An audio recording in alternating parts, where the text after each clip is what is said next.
So those are two, I think, very important things that I learned the hard way. I'd say it took me a number of years to eventually figure that out. But once we did, our business started to take off. Welcome to Unstoppable Podcast with Harry Sardinas, inspiring conversations with influential millionaires, investors, thought leaders, entrepreneurs who are making a massive difference with their innovative products and services, and sharing the challenges and wisdom of how they sold their first million. So tell us, Josh, in your experience, what are the good, the bad, and the ugly of become a real estate? And if it's that easy to become a millionaire in real estate, your opinion, yeah? Okay, so my opinion, real estate is one of those vehicles that, at least I'll talk about from my perspective in Canada and what we've done in Canada. Me personally, I really like commercial real estate, and it really aligned with the different business ventures that we did.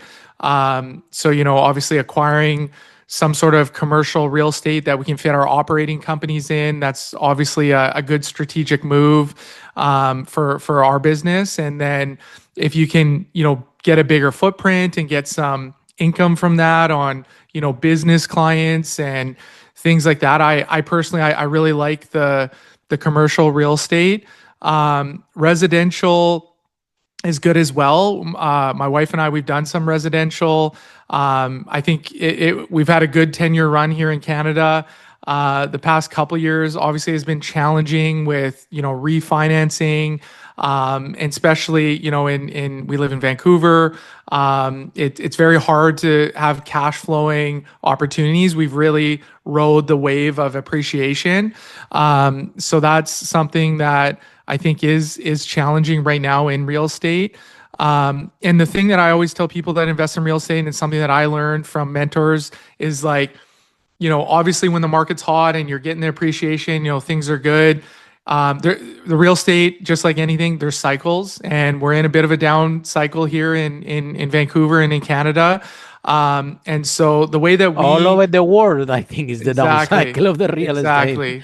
US is taking a hit also. Yes, prices going down. House prices going down in US also. Yeah. Yes. So, I mean, in Canada, we're fortunate the prices are still strong because we're landlocked, right, with the ocean and the mountains. So we're pretty fortunate here. But something I learned early on is don't over leverage. So don't over leverage too much for the chances of the down cycle. So that's something we've been really conservative with on the not over leveraging too much and just being prepared. Like, you want to buy a quality asset that if you can hold on to it for 10 to 20 years, buy something that you're okay holding on for 10 to 20 years. And, I've seen multiple cycles up and down. As long as you're investing for the long term, you're willing to hold, I believe you should be fine. But if you're just looking for over leveraging, quick wins, I mean, you have a down cycle. I mean, that's when I've seen lots of guys been totally wiped out in real estate. So I've always been conservative. Yeah. So, fortunately I just learned early, be conservative, find assets that you're willing to hold on for the long term. Don't over leverage. So now really, regardless acquiring a business. So one thing is that you acquire a business and you have total control. Yeah. Completely different ball game is you are participating in a business and somebody else is running, right? Yes. So tell us about this process, because at some point, if you want to grow, I'll tell you this story because I remember when I started my first business, I was this, you don't know any better, so I was this person, telling you 18 years ago.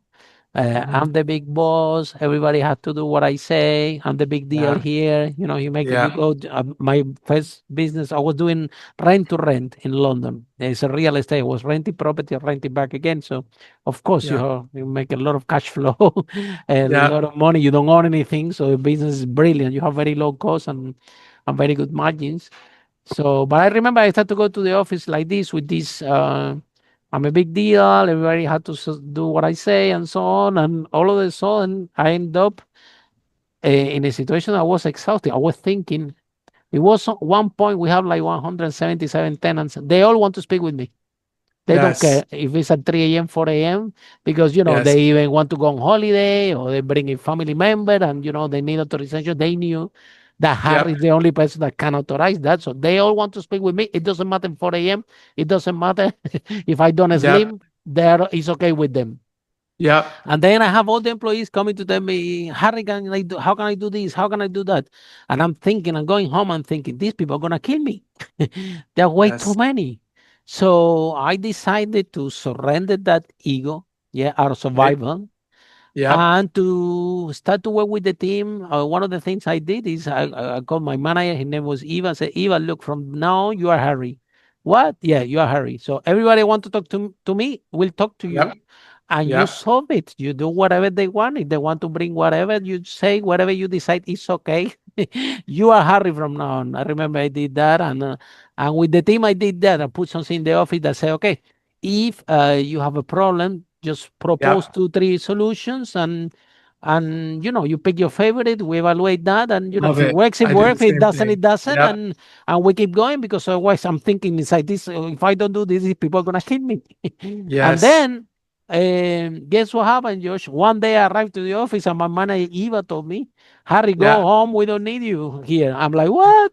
So you don't need paper in the photocopy? Who's gonna bring you the paper in the photocopy? It says, we can get our own paper in the photocopy. Go home. You talk too much. You come here. They told me the only problem in this company is you. That you could have nothing to do. Come here, talk to us. We're Yep. busy working this. So they literally sent me home. And actually, the truth was they all of them they were better than me doing the job in the company. But it took for me Yes. to let that go, let Yes. that control go, and let that thing. I was resistant to it. Same process. Yep.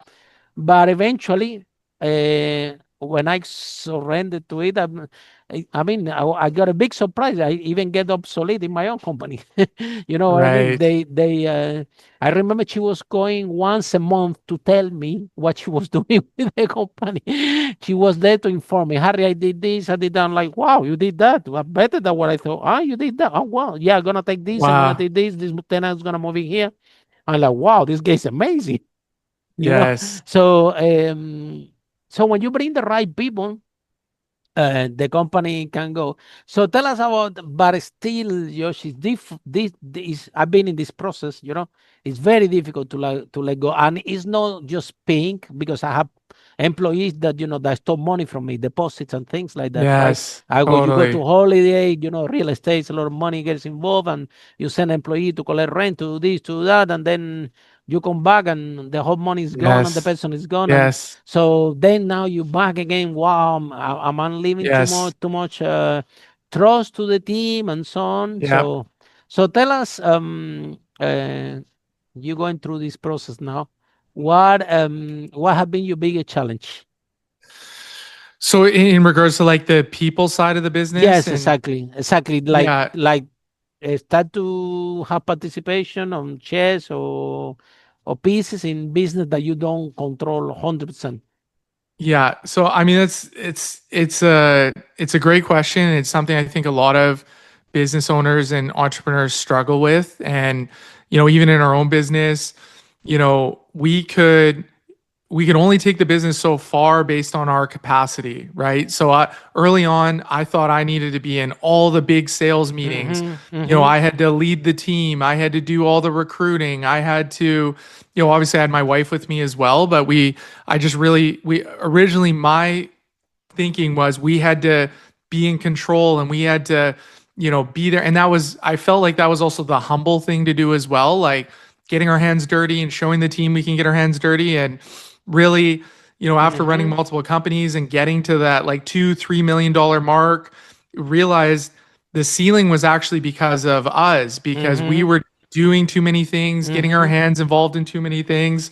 And ultimately, when you do that for too long, you start to get a little bit burnt out as well. So I Yeah. learned that in order to really scale, if you want to get to that 10, 50, $100 million mark, if you want to keep scaling your business, you've got to really focus on getting the right people in the right seats. And so that's where I really learned how to recruit top talent, develop the talent. So putting them through leadership training, we build different leadership development programs or put them through, exterior leadership development programs, bring on different consultants.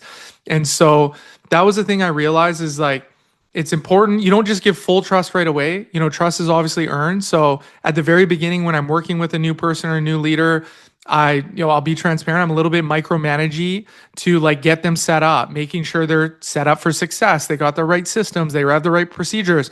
But once there's trust, I empower them. And so I had to learn this that, I couldn't do everything. And if I really wanted to grow and scale, and then, eventually we were able to exit to private equity, it was really important to find the right people. And it goes back to what I said earlier. It's like, not just people with the right skills and the strong resume, they got to have the right character and values, and it's got to really align with where we're going as a business. So you got to get really crystal clear on that. And then once you do, so I'm able to run multiple companies at the same time. And so the key is I got the right people in the right seats, and we have the right systems and scorecards. So I'm able to pulse check, see where things are at. We have our weekly check-in meeting. We run through our scorecards, where things are at for my key leaders. And then the key leaders do that with their team as well. So yes, I'm not involved in all the, meetings and the decisions and things like that, but I know what's going on in our weekly check-in meetings. I can look at our scorecards and I know what's going on in the business, but I'm not in the weeds and trying to control things, all the sales meetings and all of that. So those are two, I think, very important things that I learned the hard way. I'd say it took me a number of years to eventually figure that out. But once we did, our business started to take off. Follow us for more interviews with world's most influential, audacious entrepreneurs that overcame challenges and adversity, providing you with the blueprint of how they sold their first million so you can grow your business exponentially.